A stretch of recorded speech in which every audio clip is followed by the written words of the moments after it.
Konnichiwa, and welcome to the Strong Style Syndicate.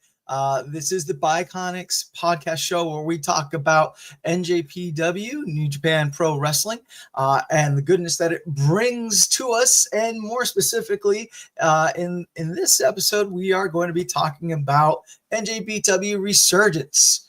Now, the other person that's joining me has a very, very interesting tie with Resurgence because he was there live. Say hi to the peoples, Mikey. Hi, peoples.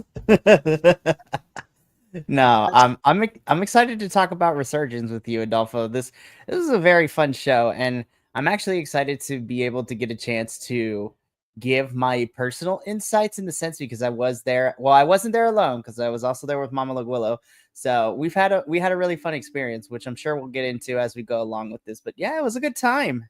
I hope they bring it back next year to Ontario, California, so we can go again. Nice. Yeah, I mean, wrestling shows are always just so much better live. So, but yeah, so NJPW Resurgence. Also, we do have to point out that the best of the Super Junior tournament is also going on right now as well. We will talk about that a little bit at the end, but for right now, we're going to talk about Resurgence and our first preview match of the night, which was also the first preview match at the live show, correct? Yeah, so no pomp and circumstances. Like, we got into the venue, we got our food, I got the merch ready to go, which I'm wearing. Shout out to El Desperado. This soccer jersey is very, very lightweight and comfy. Thank you so much.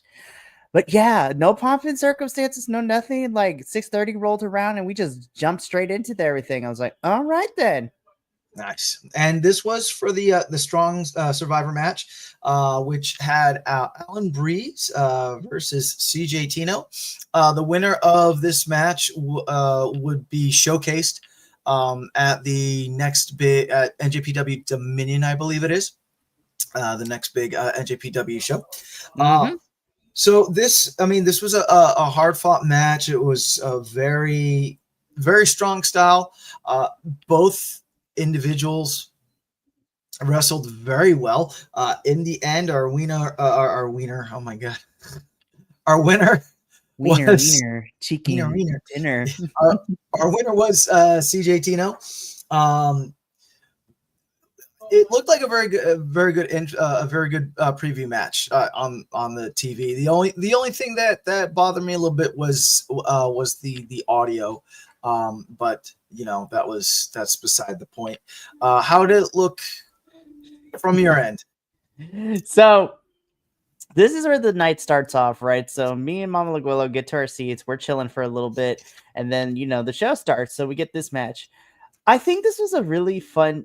As we come to learn from the last one, from Windy City Riot, the Strong Survivor, match is somebody who is going to, like you said, get shown at the New Japan shows coming up very shortly.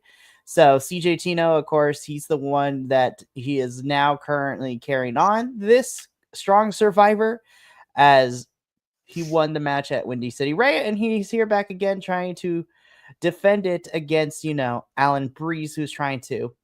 I thought this was a very good standard, like basics of strong style match as well, if that makes any sense. So these folks are trained in the strong style, but they're not to the level where they've been doing this for years.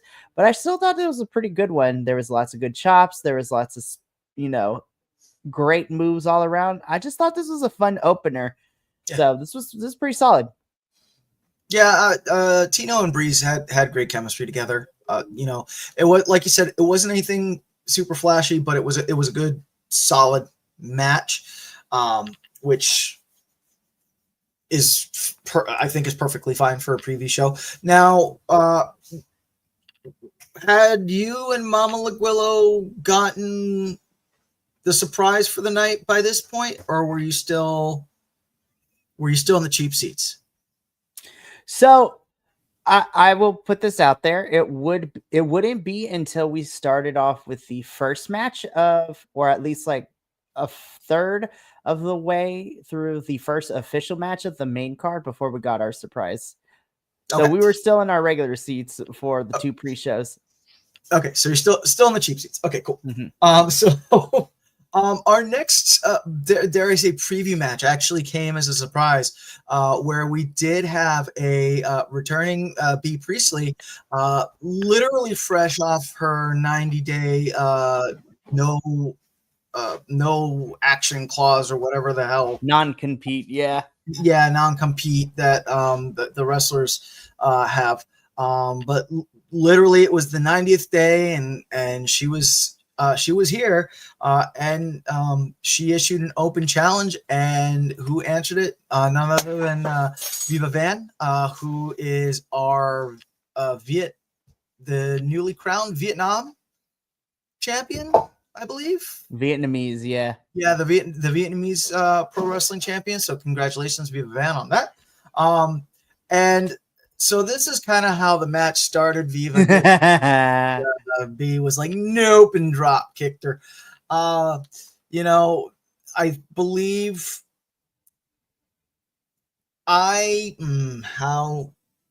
so the winner of this match was B.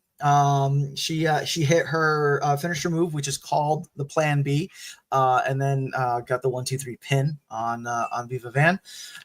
I kind of figured this was going to be a match where they were, I guess, dare I say, reintroducing everyone to B Priestley.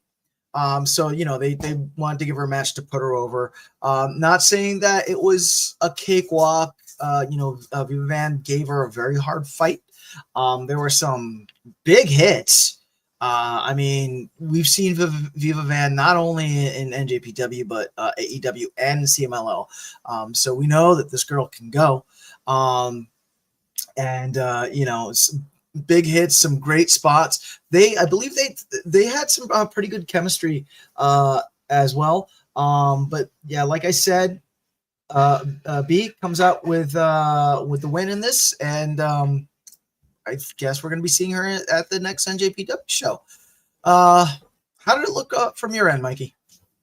So it is no secret that I'm a big fan of B Priestley. I've always been, whether it was her in Stardom or, going by Blair Davenport in WWE, and now going back to being B Priestley here in New Japan. I am so excited that she's back.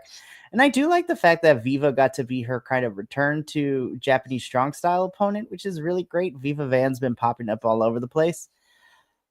Yeah. As much as I love Viva, as soon as I saw her come out for the open challenge, I was just like, yeah, B's gonna beat her up, and beat her up she did. But it was still a pretty solid match. This was a lot of fun.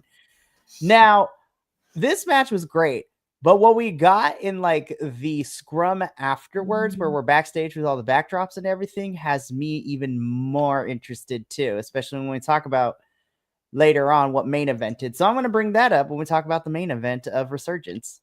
All right, then. All right. So this finishes the pre-show, and now we get into the main show of Resurgence, where we get a match, dare I say, a mentor versus mentee match, where Fred Rosser, the mentor, faces off against Matt Vandegrift, his mentee. There was a little bit of buildup to this where Matt Vandegrift had disrespected Fred Rosser, flipped him off, and then Fred Rosser came back and said that he was going to break that middle finger. So did he?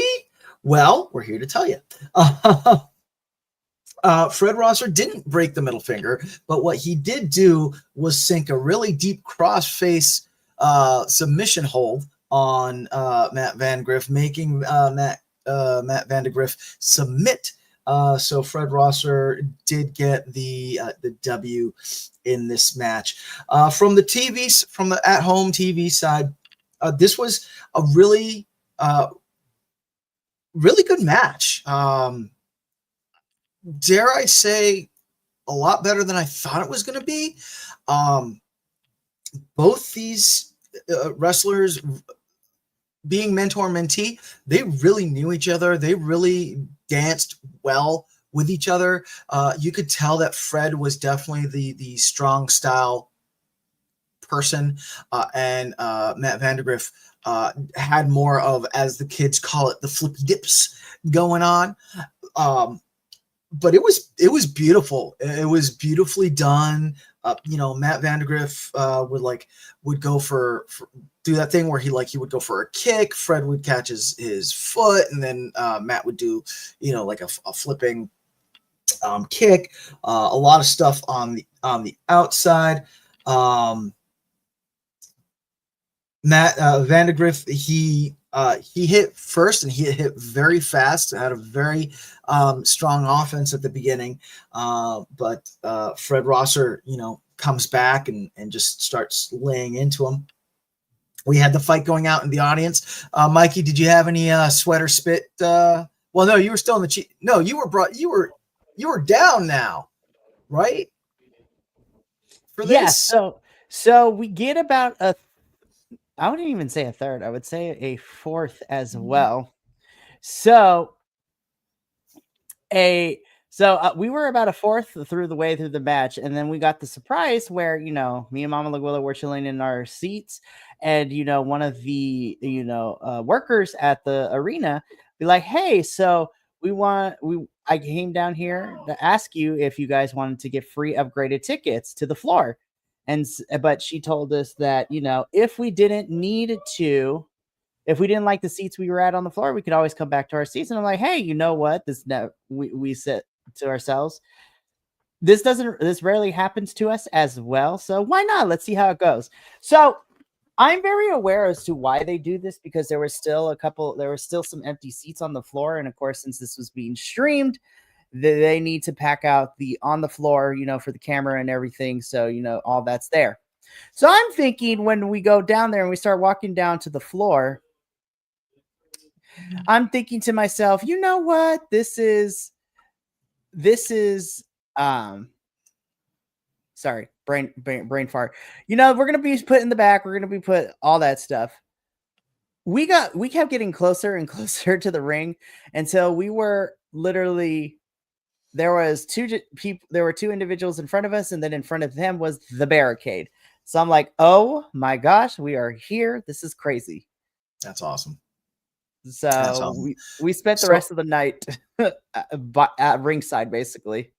So my question then is, did you get any Rosser Vandergriff spit or sweat tossed upon you? Surprisingly, no.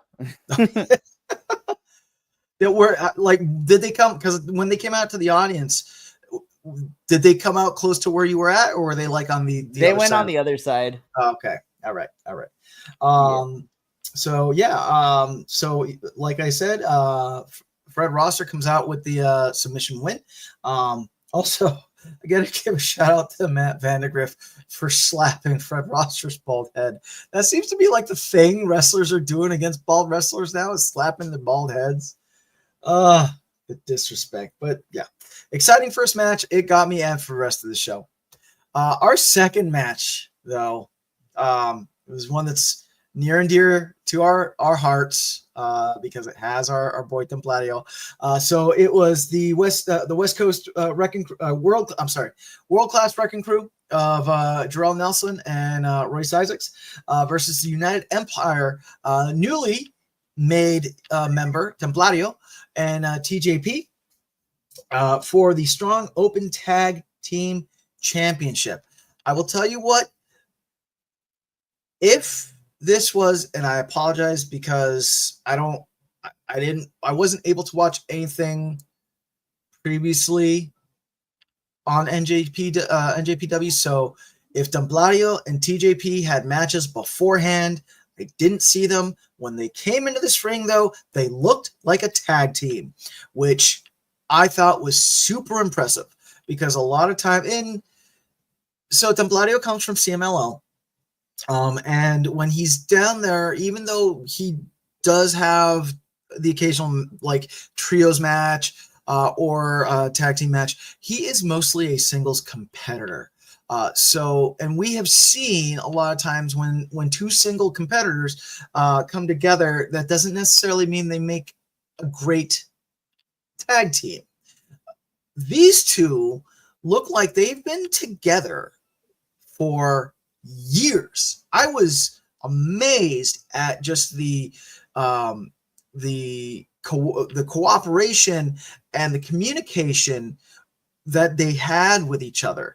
World Class Wrecking Crew, no slouch by any means. Nelson Isaacs, and they gave it to the United Kingdom. Definitely slowing down TJP and Templario. You could tell that TJP and Templario were the more agile of the two. But in the end, we do get, thanks to a very smart and quick reversal by Templario to get TJP on top, we have new strong open tag team champions in Templario and TJP, United Kingdom. Mikey, did Templario get close enough that you could sniff him, and would Papa also be jealous? Maybe not close enough to sniff him. But I did take pictures and send them to Papa Oso, so he was extremely jealous. It was really great. Good. No, as far as this match goes, yeah, United Empire getting the tag titles were great as well. I love TJP. Templario is great. This was a very strong back and forth, and the crowd was definitely into this one as well. With Best Coast Wrecking Crew and, Templario and TJP United Empire going back and forth. This was a lot of fun. I really, really enjoyed it, and I love West Coast Wrecking Crew playing the heels in this and working the crowd as well. This was a lot of fun, and in fact, I think the funny thing is that especially because of how this match ended, they were playing too much with the crowd, and they got full of themselves, which allowed,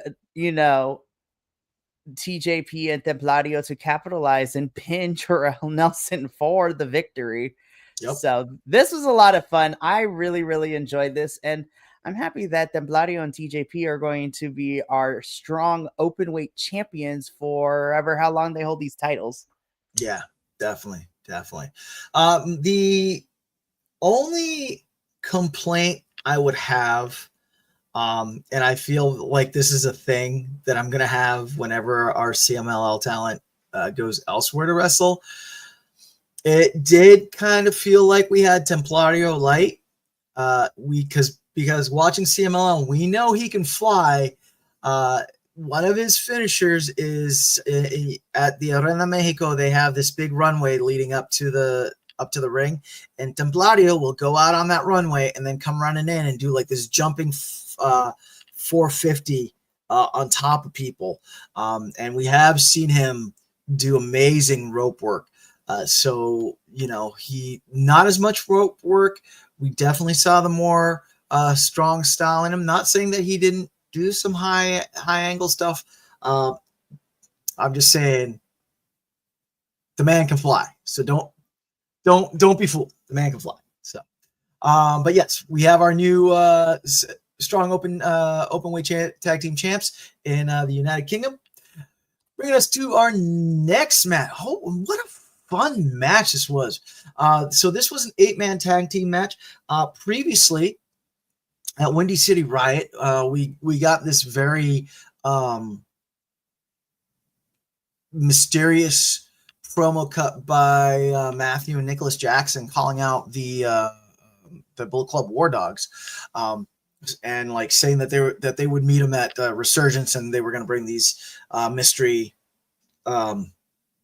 people for this 8-man tag, which it turned out that the mystery individuals was the Good Brothers of Doc Gallows and Carl Anderson, going up against Gabe Kidd, David Finlay, Clark Connors, and Ghetto, which I believe Gabe Kidd had a very busy weekend, because wasn't he also at MLP, the MLP show as well?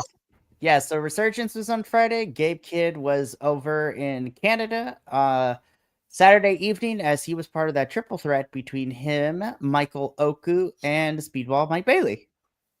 Crazy. Getting a lot of Gabe Kidd, which is awesome. But from the get-go, this match was pandemonium in the best way possible. Mikey, did any of these guys get close to you? Because they were all over the place at the beginning. Absolutely. I actually had to grab my mom because Gabe Kidd was fighting with one of the Jacksons right past us. As soon as the match started, everybody went into the separate corners of the ring and the barricades were open. Gabe Kidd, I believe, took Matthew and were beating him up on the aisle next to us. It was crazy.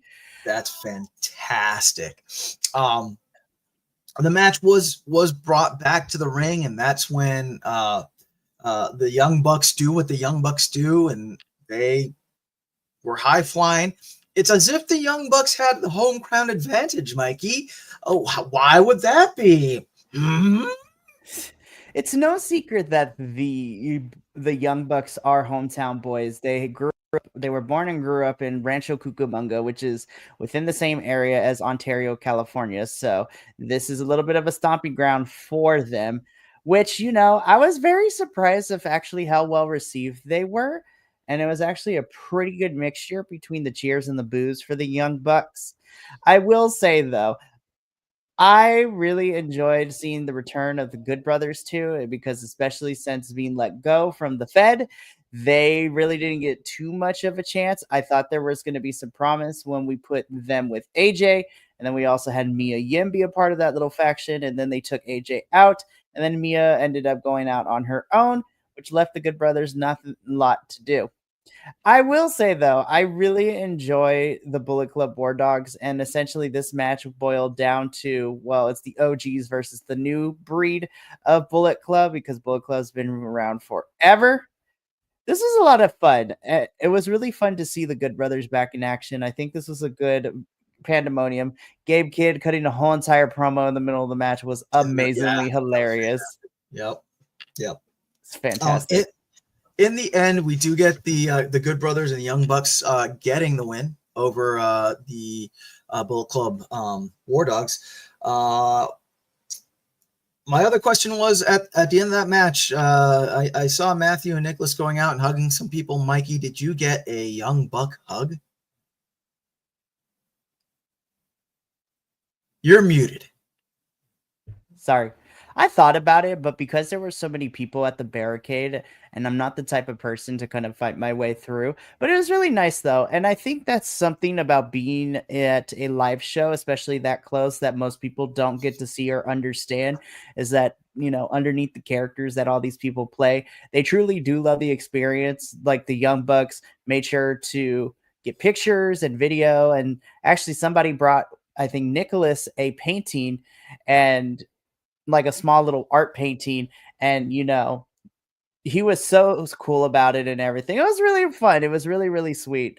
I loved it so much. It's fun always reminding ourselves as wrestling fans is like, oh no, these people actually love what they do. And it's really nice when people take the time, especially after matches, to still do those things. So it was a lot of fun to see that. Yeah, my introduction, we're going to just do this really quick. My introduction to the Young Bucks came towards the end of their Young Buck run as they turned into the whole EVP characters. So for the most part, I've known them as heels. And they do a good job at it because I hate it. I hate their guts as the EVPs. However, in this match, they seemed completely different. Like you said, they seemed like they were having fun. They seemed like they were at home, and playing to the home crowd. Having performed for a home crowd, it does definitely hit differently. So I get that. It was a great match. Dare I say that this match and the tag team match that we had were definitely more a mix of strong style and lucha, because the upcoming matches I felt were just straight up strong style, especially this one where we have one Stone Pitbull Tomohiro Ishii facing off against Drilla Maloney for the Strong Open Weight Championship.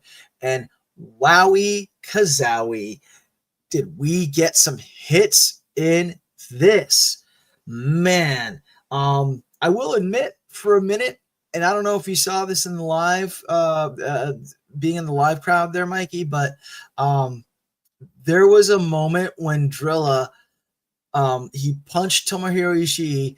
He punched him again, and Tomohiro Ishii, he did his no-sell, but he had this like look on his face, and I could have sworn I saw Drilla start laughing and have to like collect himself,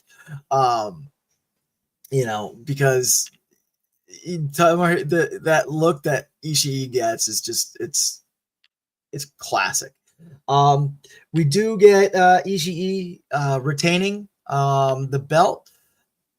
This was a good strong style match. It just a bunch of hard hits being traded back and forth. Yeah. What do you got, Mikey? So I want to talk about this match from two different perspectives, right? At least in terms of the wrestlers involved in this. Of course, when I saw this on the card, I already figured this was going to be a hard hitting because, of course, this is the Stone Pitbull, Ishii. He's known for that kind of stuff. So that was fantastic. And, we got exactly what we expected out of Ishii, which isn't a bad thing. It's him doing, what we know him for, like chopping the chest, brain busters left and right, everybody and they mama getting one in this match. But dare I say, I think on the other side of this, now Drilla Maloney is newer to New Japan. I would say he's had less than 5 years experience here being in New Japan. Dare I say, I think this was probably a momentum, kind of upward momentum type of match. And what I mean by saying that is I think this was a strong outing from Drilla to kind of see how far he's progressed in the 5 years. And that's because of how solid this match was. I was like, okay, I see you, Drilla. I think that I would not be surprised within the next year or so that we see New Japan put a title on Drilla, because this was actually a really solid star-making performance for him. Because I think this is the cleanest and the strongest that I've ever seen him within the last 5 years of keeping up with New Japan. This is really great for Drilla. I love this match. Of course, Ishii walks out with the championship, but Drilla walked out with a big fan in me, and also really showcasing how far he's come within the last couple of years, which is really nice to see. Yeah, definitely. And correct me if I'm wrong, but I think I did see actually some good sportsmanship in that they shook hands at the end. So I didn't necessarily see these two shake hands, but I did see the next match. What was the shake hands part at the very end? Right. But yeah, so Ishii retains, and then this brings us to our next match, which was for the never openweight championship, Konosuke Takeshita versus one ELP El Fantasma. And wow, this was electrifying. And I hope that tagline is used in the blurb for the YouTube cut that we do for this. But yeah, this match was awesome. It was again rooted in strong style, but with El Fantasma and Konosuke Takeshita, they are big men that know how to move, and they moved really well. We had a lot of back and forth. At the end there, our Rudo, Rocky Romero, the best Rocky Romero, caused a little shenanigans, which I feel caused El Fantasma to lose the match, having Konosuke Takeshita retain the never open weight championship. But at the end, we did see a respect between these two, and a handshake. This was a great match. This was definitely one of those matches that afterwards I needed a cigarette. You got the wet in the willies, so to speak. I was just exhausted. I was physically fighting with them, and I'm at the end. I'm like, okay, we're good. Okay. So like, you can tell me if I'm off my rocker, but like, I feel the same way as you did because I was watching the whole thing, but I felt through every strike, everything that they did, every power bomb, every spear, every jump off the rope. It resonated throughout the ring. I was like, I feel this in my soul. This is kind of crazy of how hard they're going. First and foremost, Rocky Romero. Hey, you know what?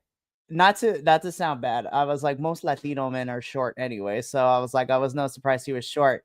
Surprisingly, his frame is very small, which kind of threw me off guard a little bit. I was like, he has kind of a small frame, and I was very close to it. Dare I say, I think this was, I don't want to say best match. Best match is not the worst, but this is the one I screamed the most at because of how much fun I was having. And I think for me personally, too, why I was so invested in this match. I mean, first of all, it's Takeshita. Of course, he's going. I feel like there is so far in 2025 and even in 2024, Takeshita has never had a bad match no matter where he goes. He always ends up having amazing matches with different opponents of different styles, which is great. But I think what made this match the most fun for me personally, and we've talked about it before, you know, when we started doing New Japan Fully this year at Wrestle Kingdom, is that ELP's match at Wrestle Kingdom was a surprise because he had left for a couple months towards the tail end of 2024 because, as we know, he had to go and fight and beat cancer, which thankfully he's in remission. I have been following ELP for so long. I forgot that he was this good in the ring. I mean, we've seen glimpses here and there over the last couple of months, but I feel that this is the return to form I think ELP has needed since returning from his battle with cancer and going into remission and all of that, because him and Takeshita tore the house down on this one. Yeah, and I think what makes Rocky Romero really great as like kind of this heel-ish manager for Takeshita is that unlike some other promotions where we see managerial characters, it was more of an addition and it didn't really take away from the overarching narrative of what was going on in the ring. And Rocky being there caused some thorns in the side for ELP, but it didn't take away from a lot of the momentum of the match or did take away from what ELP and Takeshita were doing in there. It was a lot of fun. And you know what? I told this to Mama Laguillo after the match was over, and she agreed with me. I would love to see these two run it back again. Oh, totally. Oh, that'd be fantastic. That'd be fantastic. Yeah. This was the most, I mean, I enjoyed every single match, but this was the one where I was up out my seat yelling all the time. But shout out to that lady too, when ELP jumped, from the ring into the audience, and she was and she got caught in the crossfire, which was so good. She was all having a great time with it. And then Rocky Romero and Takeshita checking on her too, which was really nice as well. Yep. And then Rocky Romero gets put through a table. Which, you know what, I love to see. It was fantastic. And what I loved about this match even more, and this is what Mama Laguillo pointed out too, is that mutual sign of respect, because at the end, even though ELP lost and Takeshita won, they still shook hands as ELP was leaving, and they caught it on camera. So Takeshita's just living his best life. I know he plays a heel character, but every time I see him wrestling in all these other promotions, I get a little emotional because I see how hard he's trying to fight from not crying in the middle of the ring every single time he gets to wrestle, whether it be in the States, whether it be in Japan. Like, he loves this business, and I'm excited for his future. And yes, please, New Japan, run this back. I need another one. Give it to me at Dominion. Give it to me later, but I need a rematch. Yeah, you definitely get to see that 11-year-old kid whose dream was to wrestle in the big matches living his best life. Love Takeshita. Love Takeshita. So speaking of love, if you love the wrestlings, you should follow us for more wrestling actions. We are on the social medias, Instagram, Blue Sky, Facebook.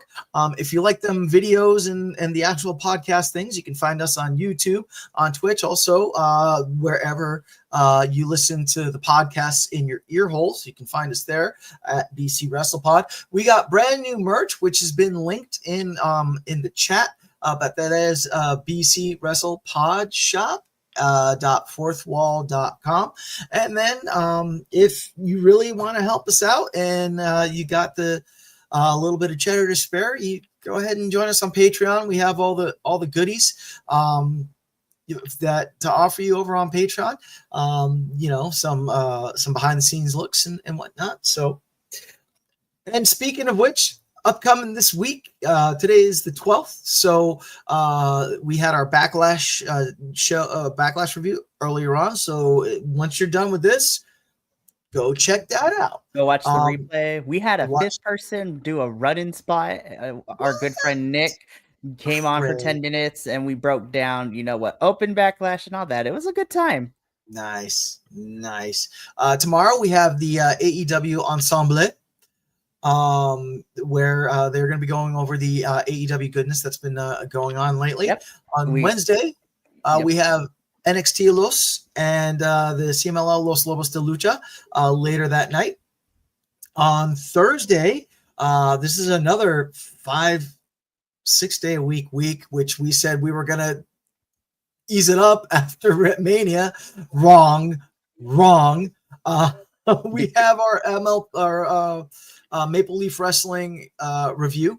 Yep. Me and Will, also known as the Flannel Fighters, as we've called our review team. Flannel Fighters. We are going to be reviewing Maple Leaf Pro Wrestling's Northern Rising, in which not only do we get some fun matches, we got to see a lot of the New Japan talent that was involved in here and there, because Gabe Kidd was in it, the Bullet Club War Dogs, and the Good Brothers were involved in it as well.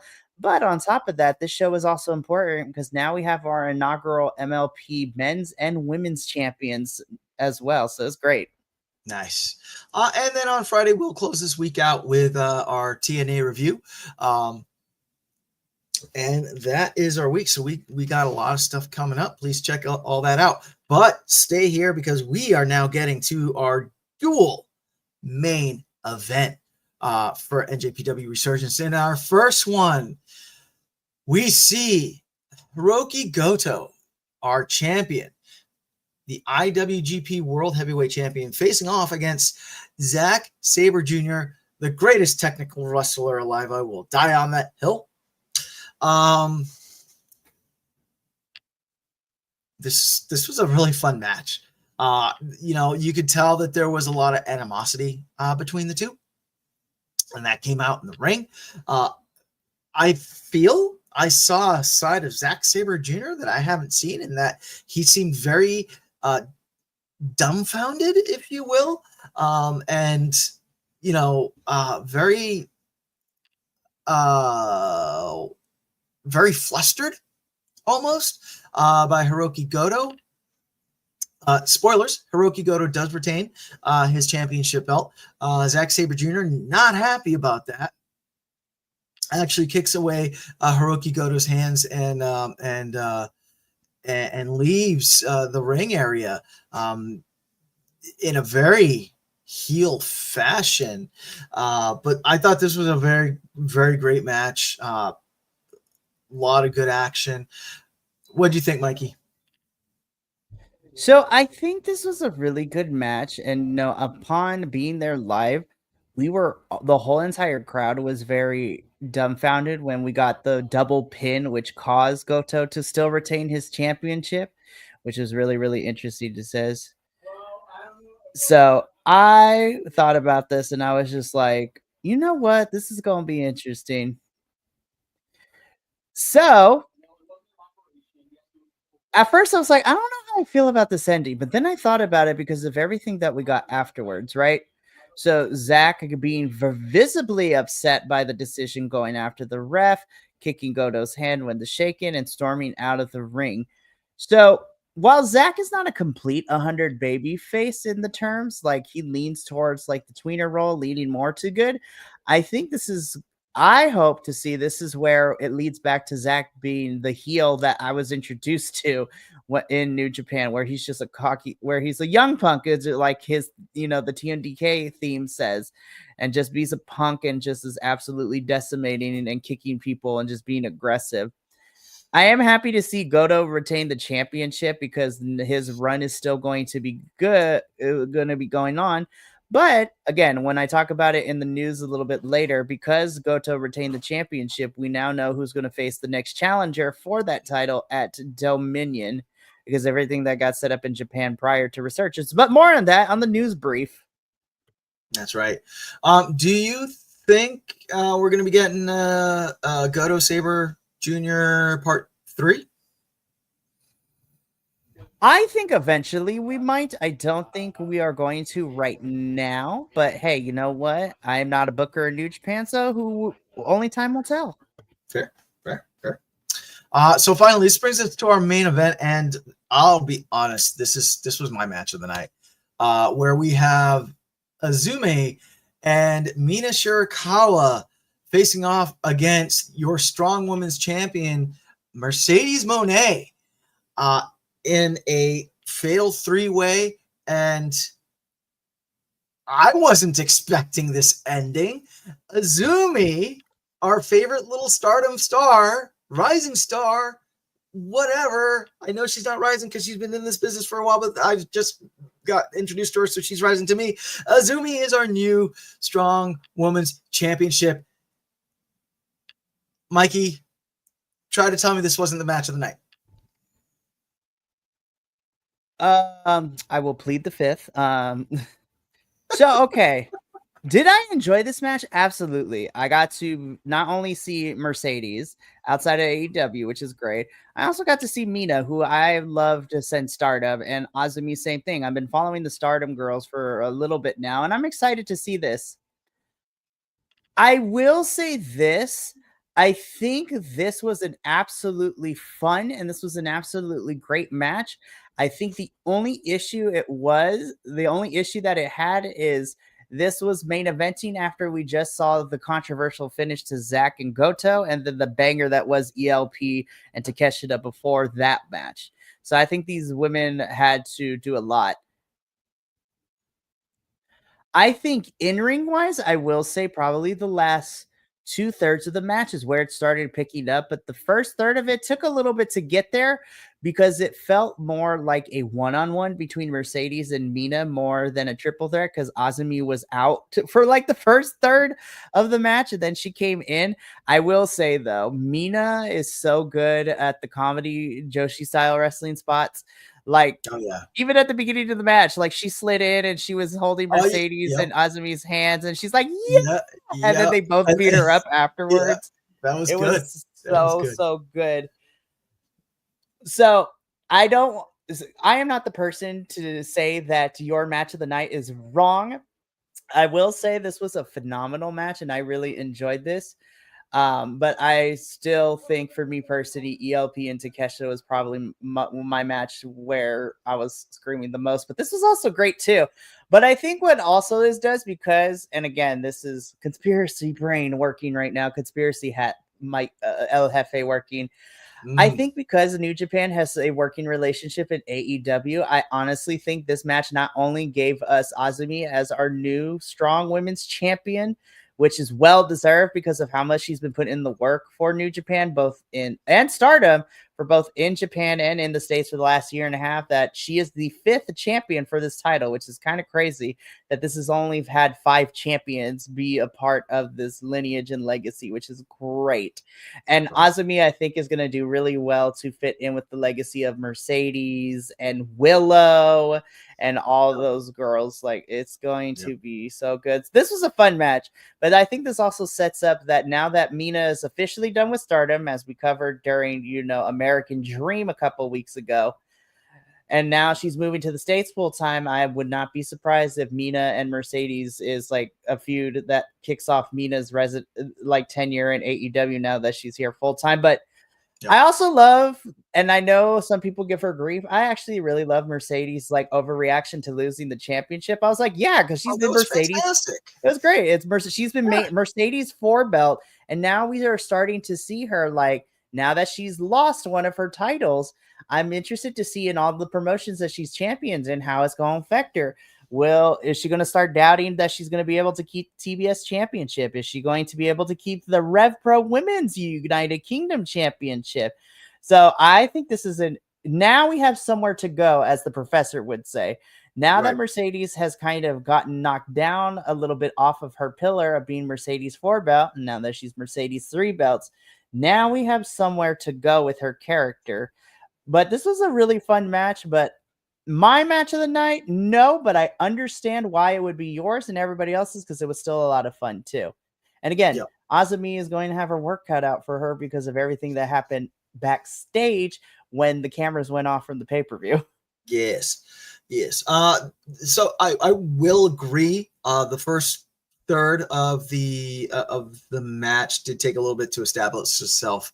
But I felt the back 2/3 of the match was fantastic, and I will still say that this was my match of the night. Probably because Azumi won the championship, and I love it when the underdog wins a belt. Do we think, having said what you said, that now we have somewhere to go with Mercedes Moné, and not to get too far into it, but do you think this is now going to be starting the downfall of Mercedes Moné? Possibly, it could be. I mean, yeah.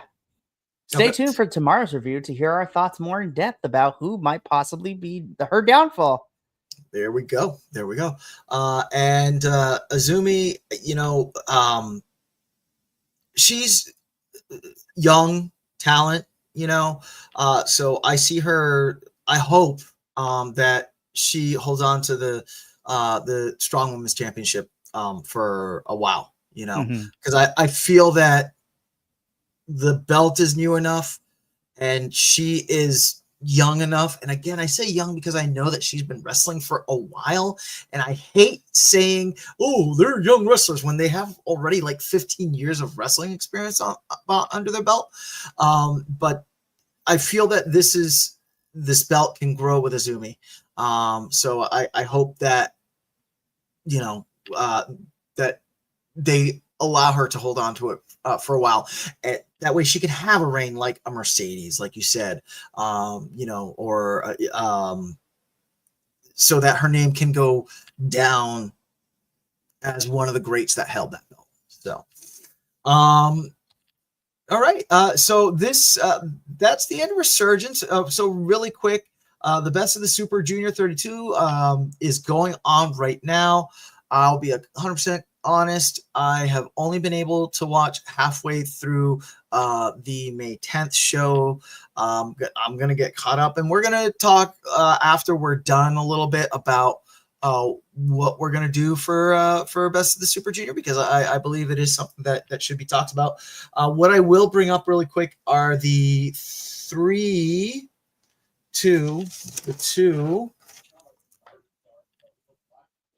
Nope, they were three.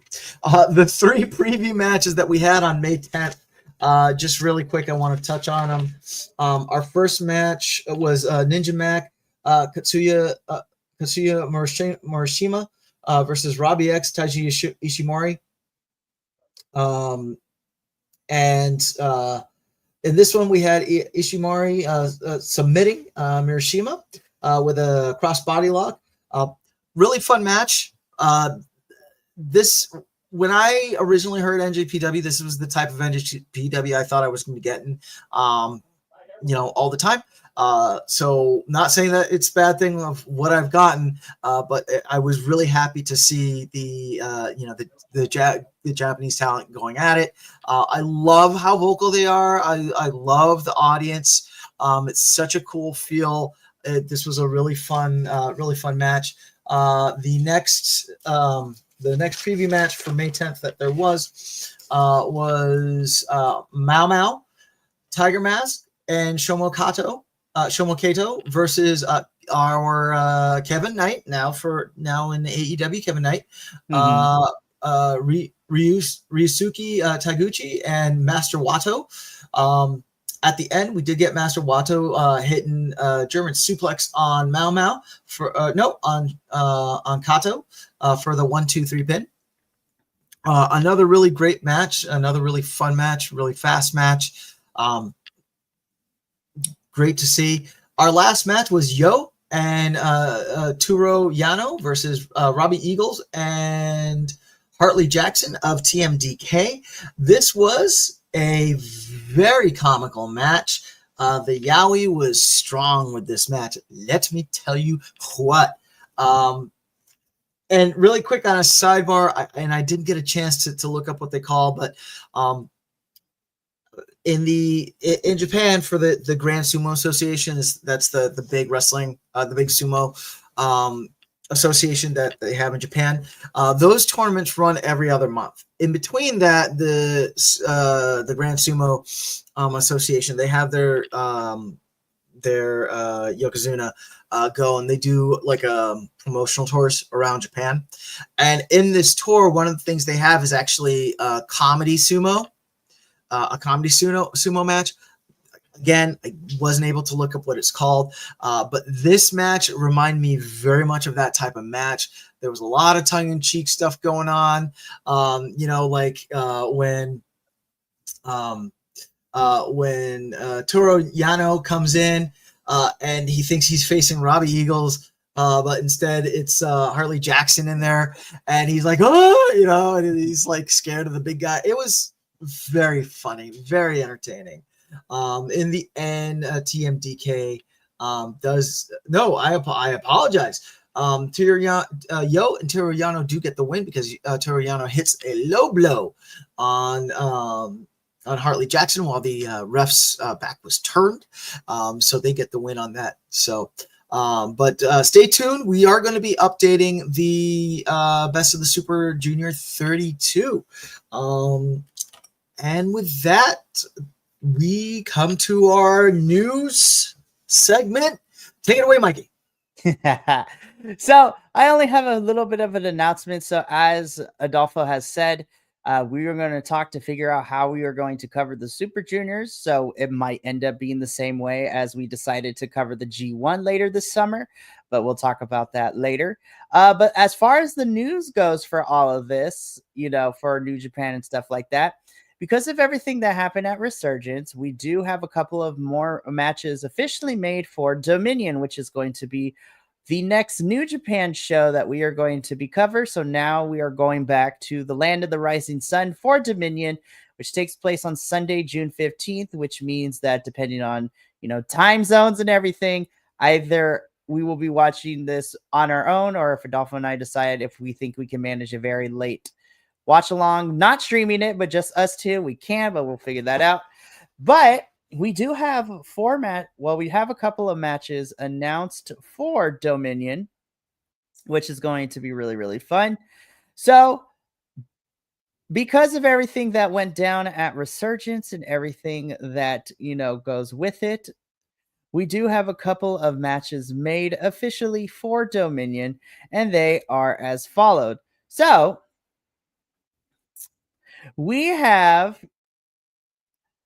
of course, some of the matches that were made that we had talked about before, granted, given what's happening in weeks, we have our IWGP Global Championship on the line, in which we are going to have Yota Tsuji, our champion, defending the title against the Mad Lad himself and Gabe Kidd.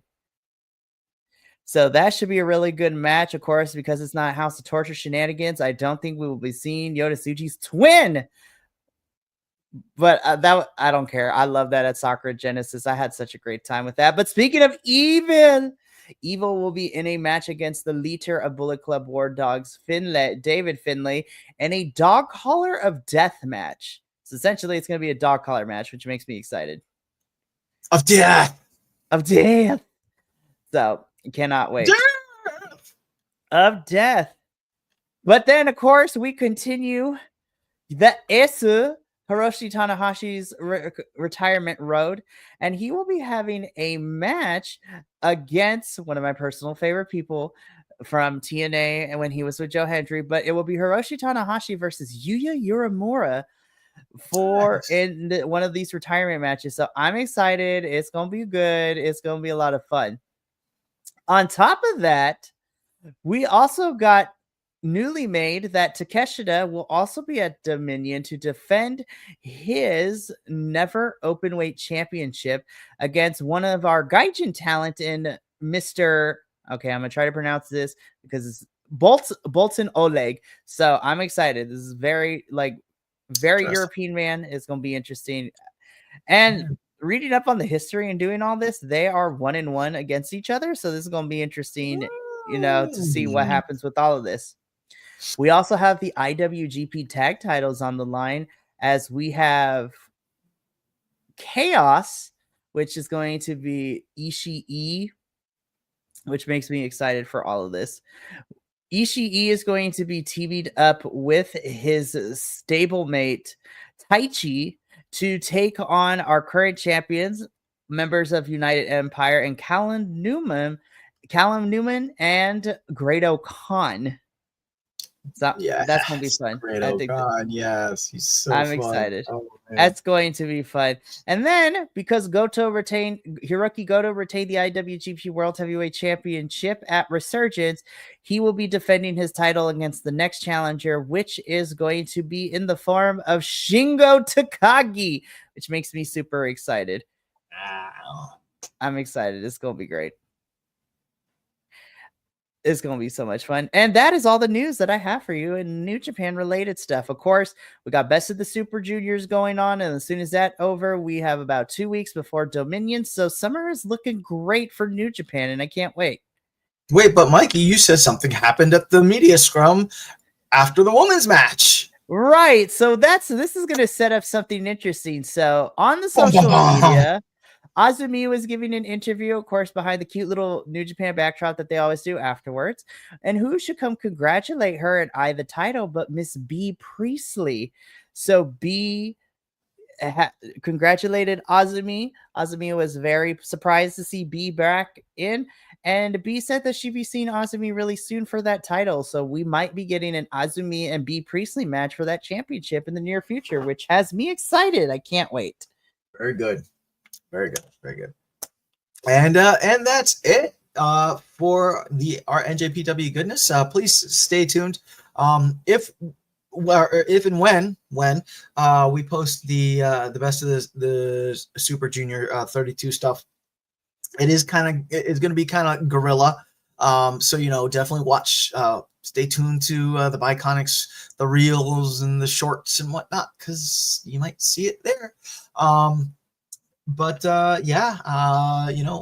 stay tuned with us for the rest of the week for all your wrestling goodness. And for Mikey and me, thank you for joining us. And one more thing I forgot. So our trip to the land of the rising sun is not quite over yet, because we might be done with New Japan, but next week Adolfo and I will be back, because now we're going to switch gears and go from our Strong Style Syndicate personas into our Oedo Bites personas, because we will be covering All-Star Grand Queendom next Monday. Yes, we're a couple weeks late, but you know what? We still want to cover because it's an important show, because lots of things happened. Can I just start them? I love you, but please get some sort of distribution deal with someone that's not that stage thing, whatever. Anyway, the stage fraud, yeah. anyway. So that's our show. We hope you enjoy, and we will catch you next time. So until we see you, adios, and we'll talk to you later. See ya.